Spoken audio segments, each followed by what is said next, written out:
How long have you been in here for? Welcome back to One Up Racing. It's a very short one, but it's a very interesting one, so stick around. Hello everyone. So it's going to be a nice short one today. I'm going to be summarising a little bit because I didn't want to show you every single job. I appreciate sometimes it's interesting seeing these jobs get done, but I really didn't expect to have this car back in the garage and I want to get on with some other stuff. So I just tried to do it quickly, but I am going to take you through what happened. I found some very interesting things out and I've got some good and some sort of marginally bad news, or at least less good news, but nearly all of it's good. Nearly all of it's positive. The lemon is back together. It's been for an MOT. I'll share the results of that for in a second. But if you'll indulge me just for a couple of minutes, I will take you through everything that happened between the last video and now, and then we'll pick up from there. Okay, so let's start at the front. So as you will see, everything is back together, and hopefully, at least in the flesh, this all looked much tidier. I've tied up a lot of pipes, a lot of wires. I've clipped stuff out of the way. Everything is back together. I've removed the fuel regulator that was here, and I've put new pipes in there. That's all done. I've replaced the rocker gasket. That stopped the oil leak. I've tidied up a few other little bits around here as well. I've replaced the alternator, which has fixed my fluctuating electronics. So that is perfect. So this whole time it was just the voltage regulator on the alternator was playing up. That's done. I replaced the oxygen sensor, and I've got a confession. Yeah, when I went underneath the car to replace the oxygen sensor, it may or may not have been loose, as in rattling around in there. It's obviously worked loose over time, and that's probably why my engine management light came on recently, and probably why it ran terribly. So I put the new one in anyway. I'll save the other one as a spare, but that's been replaced. I replaced the water temperature sensor as well. That's all done, and I just basically got everything all buttoned up and sorted. Now, I was reliably informed by my good man Patrick that the ECU, once you've disconnected the battery for a little while, kind of resets back to factory settings. So what it needs to do is essentially learn, I guess, for your environment and the way the engine runs, etc. It will learn and just marginally tweak like the fueling tables and stuff like that. So when I first started this up and drove it, it drove exactly the same. It was rubbish still. It's still a bit over fueling, still a bit chuggy, didn't really like cold starts, yada, yada, yada. But basically I've took it on about 2 or 3 20-minute drives, trying to give it every type of driving you could imagine, foot to the floor at low revs, but in a high gear, idling, cruising, and it seems to be getting better and better and better. And I would say now, for pretty much the entire driving experience, it is considerably better than it was. It's only really now in a high gear and at low revs, and you floor it, it feels like it just falls over. I don't know if it's too much fuel or not enough at the moment, but that'll be something for me to work out. But otherwise, it is driving lovely. So that is a massive win. That is all done. So I sent it for its MOT. Time for the results. It failed, but it didn't fail on very much, and it actually didn't fail on any of the things I thought it was going to fail on. I thought it might fail on emissions. It's done it before, but they were peachy, so that means the fixes have worked nice. I thought it might fail on some other random stuff I hadn't spotted, maybe some bushes, track rod ends, I don't know, but they all apparently fine. No advisories, nada. It failed on handbrake efficiency, shock, a Fiat Cinquecento with a rubbish handbrake. Not a huge amount I could do about it. There is a little bit more adjustment in the cable. I mean, it will stop on a hill. You just have to click it one extra click than you'd think you'd need to. And obviously, my MOT tester is a little on the strict side, but I don't mind that. It means my car's safe. So I'm going to get underneath the car and adjust the last centimetre, 10 millimetres of adjustment and hope that's enough. And it failed on the weirdest thing ever. So when you turn my lights on, I haven't even tested this, so we'll look at it in a minute. When you turn my lights on, apparently everything works fine. When you press the brake, on the passenger side light, the lights switch. So suddenly the brake light then illuminates the side light and the brake light goes out. So it kind of like switches around. So to start with, the lights are on, you brake, and then this one goes off, and then this one turns into the brake light, apparently. So I think there's something shorting out inside the light itself. Obviously, I swapped these lights a little while ago for some sporting ones. So I think I'm going to take the internals out of the old light, put it in, see if that resolves the problem. Other than that, there were some advisories of things I think I'm probably going to try and button up. There was ones for a little bit of surface rust near where the subframe mounts. I knew about that. It is proper light. So I think I'm just going to wire brush it and put the lano guard on at last, because I keep on saying I'm going to do it. So I'll lano guard that. And I think other than that, I think all of the advisories were kind of really weird little things. Oh yeah, the brake pipes come out of a clip. I'll push that back in, and one bump stop is loose. So really, it's good. So today's episode, I'm going to button up those last couple of jobs. It's going to take maybe 5 minutes in this video, book it back in for the MOT, and then I'll report back to you once the MOT is done after that. So let's just jump straight into doing the light, then we'll go round and sort the handbrake out, and then do the lano guard. Oh wait, I just realised I didn't tell you something. So April the 25th, maybe April 29th. I'll work it out. I've got a track day booked in. Kerber Sprint Day. You've seen me do Kerber in the Lemon, my old 899cc chink. This one, in theory, should be significantly better, at least in performance-wise. So I'm all signed up. Going with Team Horny Racing again. We've got literally everything from a Mustang, FDR X7s, Minis, potentially a Civic Type R, some proper interesting stuff. So I'm looking forward to it. It's going to be an eclectic mix. And there's going to be an episode coming up soon after we've done some of the mini quad stuff with me getting this track ready with a few upgrades and a few little tweaks. Now, I'll be honest, at the moment I'm working on pure guesswork. So if you've not seen one of these before, that's the internals of the light. It's pretty simple. It's like a really simple kind of circuit boardy looking thing. Now, I can't say for sure if there's anything wrong with this one because it looks okay. But because obviously it didn't do this last year and I've not noticed any problems with the lights before, and obviously I've only fairly recently swapped these over, I'm just going to, just because it's such a quick job, take the original ones out of the other lights, chuck it in, and then I'm going to video to see if it actually does the same thing again and what they said. If it doesn't, cool. If it still does, then we've got another problem somewhere. So it might be an earthing issue. I really hope not, because I really dislike fault finding electronical stuff, because it kind of sucks. Okay, I swapped it over. I'm going to go turn the lights on, then have to come back and watch this video back to see if it's actually worked, so you'll know about it before me, sort of. Right, that's the lights on. Let's press the brake, see what happens. How are we looking? Does it look good? At this point, I thought maybe it was the bulbs. I put some more bulbs in there, changed a few other little bits around, checked the connectors. I even started the car thinking that maybe it needed to be started to do it, but yeah.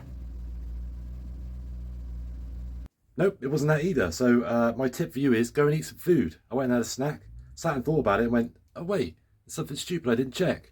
The fuse had gone. Look at that bad boy. It is burnt out. So there is a fuse specifically for the reverse and brake lights. So it doesn't affect the side lights or anything like that. And I was like, well, that would make sense because none of my brake lights work. So I'm going to chuck another fuse in it.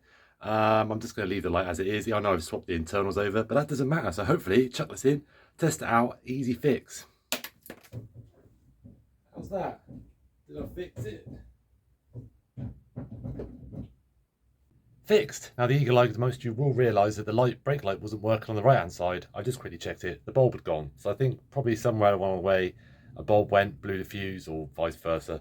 So I replaced that bulb. Both sides are working. So let's now do the handbrake. Handbrake's easy. Did he just say there was a job on a Fiat that was going to be easy? I think he did. Okay, all jokes aside, this is dead easy. There's a couple of bolts underneath. The actual cable itself is threaded. As long as you've got a nice new cable on it, which I do, you essentially just undo the locking nut and keep doing the bolt up until it starts to pull the cable through. And on mine, I've probably got about a thumb thickness left. So that's the best I can do. So hopefully they'll like that. I'm just going to adjust it up. There is an order to doing it. I think really you're meant to have the handbrake on slightly when you do this so that you're adjusting it enough. I don't need to worry about that. I'm definitely not going to over adjust it because they're rubbish. So I'm going to jump under here now. I will show you the bolts that I mean, just in case you have no idea what I'm talking about. And then we'll get on to the advisories because this is the only other fail. I failed on lights and the handbrake. Now, just to show you how strict my MOT test centre is, and I don't mind that because it means my cars are safe, I got an advisory because that brake pipe is out of that clip. So I'm just going to push that in there and that is an advisory done. I'm not going to lie, it sucks recording underneath here, but there you go. As you can see, mine is basically at maximum adjustment, so I'm just going to have to try my best here. I'm going to do it to a safe amount, but I'm not going to get much more on that. But we'll see. So he said you undo that one on the right, and then just start to undo this one on the left, and just feed it through. So wish me luck. Goodness me. And for any of you screaming at the screen going, that's nice, Ben, but what size spanner is it? It's a 19mm spanner. So that is maxed out. I'm just going to have to hope for the best, and they're feeling particularly nice on that day. They retest it. Right, now I'm going to do some advisories. That brake pipe actually wouldn't push into the clip. I guess it's just been bent in a way that doesn't go in there. Nah, whatever.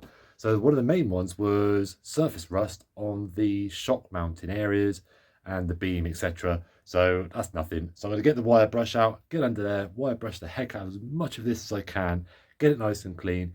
Then I'm going to get the Lano Guard oil, spray that all over, and that should really get underneath all the rust, neutralize everything, make it look wow. And hopefully they just take it off as an advisory because it's not real rust, it's just crappy surface stuff that's on there. So I'll get set up, get some goggles on, maybe a little mask or something so I don't breathe in half of the rust that's on my car. And then we're going to test this Lanagard stuff out and let me see what you think of it, whether it's as good as it makes out it is. Right, those of you who are not familiar with Lanagard, because there are various versions of it, this is essentially the oil that comes out of sheep's wool. It is 100% natural, completely safe for the environment. It provides no prep whatsoever other than making sure the bottom of your car is mostly clean. You don't have to remove any of the rust, and it is super, super clever. They used to use these in like marine applications, stuff like that. And essentially what it does is when you spray it onto a rusty surface, the oil soaks through the rust until it gets to the fresh metal, and then it basically bonds essentially to the fresh metal. So it doesn't kill the rust or get rid of it. It just literally provides a barrier between the rust and the metal. So it stops it rusting anymore. And it actually makes the rust look significantly better. It kind of neutralizes it. It's really weird. You basically spray it on once a year. I think this pack was, oh man, I think about £50, and it's enough to do, I'd say, 3 Cinquecentos or a couple of big cars. You get this spray nozzle. You literally stick this into the top of the bottle and literally just go, and because it's a natural oil, apart from getting it on your brake discs, you can put it anywhere. If you get it on the exhaust, it just burns off without any problem. If you get it on any rubber parts, any of the other parts of the suspension, it doesn't matter. Just spray it as much as you like. And one of the other things they give you for areas that are particularly prone to rust, and obviously there's a few in here which I'm going to try and use it for, you get this, which is like a super thick version of it. You warm it up, put it in like a bucket of warm water, get it a little bit warmer, and then you brush it on. So you almost kind of put this into all those little holes and nooks and little bits where the rain traps and gets stuck in. This just offers an even bigger protection against water. So I'm not going to go completely insane, but I just want to try and get it a little bit nicer for the MOT. Get the MOT man a little bit more happy. Wire brushing time.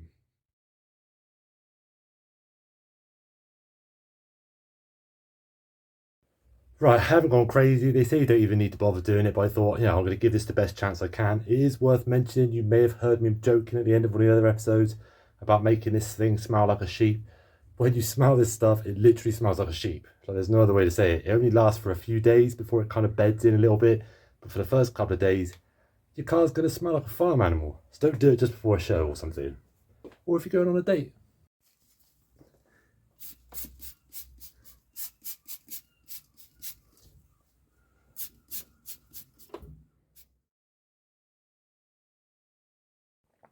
There you go. It just looks like I've sprayed loads of oil on the bottom of my car, but don't worry, because I've been led to believe that after you leave it for a little while, it starts to soak in, gets between this rust, and it all kind of just drives in and looks a little bit less weird. I've not gone completely insane with it. I probably will one day do like the whole bottom of the car, but for now that's good enough. I mean, I don't know if it's going to kill the advisory or not. It just depends how much better it looks after I've sprayed it. But at least I know that's not going to rust anywhere near as much. I've been meaning to do it. The other advisories were a loose bump stop, don't care, and actually, what was it? Let's have a look. Oh yeah, one of them was about the light not working properly. It was an advisory. 2 sub-frame, rear bumper, bump stop, and brake fluctuating. I'm done. So yeah, back on the floor, dragging outside, and then quad bike update. What am I doing? We haven't even tested the handbrake out. Let's have a look, see if my not hard work has paid off. Now I know officially it's 3 clicks, but it's generally as long as it's not excessive travel. So let's try it. We'll go 1 click, 2 click, 3 clicks, 4 clicks. I reckon you could just about get 5 on that if you really had to. I'm calling that a win. That is about as adjusted as a Fiat Cinquecento clutch handbrake cable is ever going to be. But anyway, the lemon goes for MOT in 4 days. So it's Saturday today and the MOT is on Tuesday. So at the end of this video, I'll give you an update on how that goes. But I'm going to give you a quick update on the mini quad before the next episode on this, which will be the next episode. And you know what to look forward to, because I've bought an engine and I've done some bits and I've bought some parts. And here it is, looking slightly sorry for itself. It has been sat outside. I have started doing some work to it, which is why the wheels come off. But all this surface rust is not going to be a problem, because I'm going to be painting this whole frame anyway and doing some like custom-y stuff to it. And I've still got plenty to be cutting because obviously this was electric motor before, where the batteries went, and obviously it's going to be an engine in there now. So I'm going to have to make some engine brackets and so forth. But what engine have you gone for, Ben? But you're going to have to wait till the next episode to find out. I'm sorry, YouTube things. But what I can tell you is the lemon passed the MOT and I'm just going to go collect it. Happy days. So bring on the track mods. But until then, why don't you go out there and try and find yourself a little project like this, whether it's a mini moto, children's car, mini quad, moped, motorbike, something that's not a car, because I'll be honest with you, it's just so easy and simple and nice to have a break from doing car stuff, especially if you've got a garage, or if you don't and you end up working outside all the time and you've got a shed or something you can work in. Working on something small like this where the parts are crazy cheap, readily available, and it doesn't matter if you get it wrong, it doesn't matter if it actually has any kind of use afterwards. It's a good laugh to do it, and I'm properly enjoying it. So until then, till you see me in potentially a week or so, maybe even less, who knows, I will see you for some mini quad worn out racing action.